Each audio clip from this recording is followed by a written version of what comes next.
প্রিয় দর্শক, খুলনা লাইভে আপনাকে স্বাগতম। আমি এখন দাঁড়িয়ে আছি বাগেরহাট জেলার শীতলমারী উপজেলার সবজি ক্ষেতের পারে, ঘেরের পারে। এখানকার যে টেকনোলজি, এখানকার যে ক্রপিং প্যাটার্ন, সেটার সাথে আপনাদেরকে একটু পরিচয় করিয়ে দিচ্ছি। যে এখানে দেখতে পাচ্ছেন একটি ঘের, এই ঘেরের মাঝখানে এখন পানি নেই। এখানে আগে সাদা মাছ, চিংড়ি মাছ চাষ হয়েছিল, মাছ শেষ। এখন এখানে ধান লাগানো হবে, বড় ধান, এই জন্য জমি প্রস্তুত করা হচ্ছে। আর এই যে ঘেরের পারে সবজি, এখন এখানে টমেটো গাছ লাগানো হয়েছে। দেখুন কি সুন্দর টমেটো। এই যে বিভিন্ন ধরনের সবজি এখন এই ঘেরের পারে। এখন এই এলাকার মানুষের অর্থনৈতিক অবস্থা এবং এই এলাকার শস্য বিন্যাসের ব্যাপক পরিবর্তন এসেছে। বিভিন্ন প্রযুক্তিও কৃষকরা আবিষ্কার করেছে, ফলে তারা অল্প জায়গায় অধিক ফসল উৎপাদন করছে, একাধিক ফসল উৎপাদন করছে। তারা যে প্রযুক্তিগুলো দেখুন কিভাবে খাড়া মাচাতে নেটে সবজি চাষ করছে। এবং ওই যে চারিদিকে দেখতে পাচ্ছেন মাচার উপর টমেটো গাছ।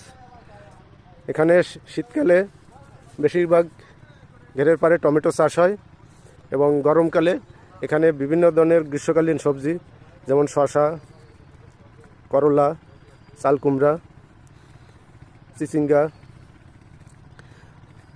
তারপর মিষ্টি কুমড়া, উস্তে, এই ধরনের বিভিন্ন সবজি চাষ হয়। আর শীতকালে ম্যাক্সিমাম জমিতে টমেটো চাষ হয়, অন্যান্য ফসলও হয়। যে দেখতে পাচ্ছেন এখানে মাঠের যেদিকে তাকাবেন সব দিকে এরকম ঘের এবং ঘেরের পারে সব সবজি।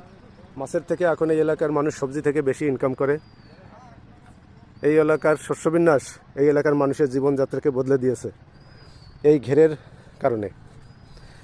তাছাড়া এখানে চাষিরা তাদের নিজের এই ঘেরের জমিতে, ঘেরের পারে বিভিন্ন ধরনের সবজি অল্প অল্প করে চাষ করে, যার ফলে তাদের বাজার থেকে সবজি কেনা লাগে না।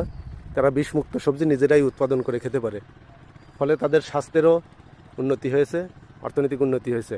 আর এই যে ঘেরের পারে ওখানে যে নেট দেখতে পাচ্ছেন, সেখানে এই ভিতরে যে মাছ ছিল, যে মাছ ধরার পরে যে ছোট ছোট মাছ রয়ে গেছে, সেগুলো ওখানে একটি ছোট্ট পুকুরের মতো মিনি পন্ড এই আকারে ওখানে আটকে রাখা হয়েছে। ধান কাটা শেষ হলে আবার যখন বর্ষাকালে নতুন পানি আসবে, তখন আবার ওই মাছ এই উন্মুক্ত জায়গায় ছেড়ে দেওয়া হবে এবং নতুন মাছও ছাড়া হবে। এইভাবে এই অঞ্চলের শস্য বিন্যাসটা আবর্তিত হয়। আগে কিন্তু একসময় এখানে শুধু ধানই হইতো, আর কোনো ফসল হতো না। এখন বিভিন্ন ধরনের ফসলের আবাদ হচ্ছে। এই প্রযুক্তিতে অন্যান্য জায়গায় চাষ করলে সবাই অর্থনৈতিকভাবে লাভবান হবে বলে আশা করি। শীতলমারী, বাগেরহাট থেকে রসময় মণ্ডল, খুলনা লাইভ।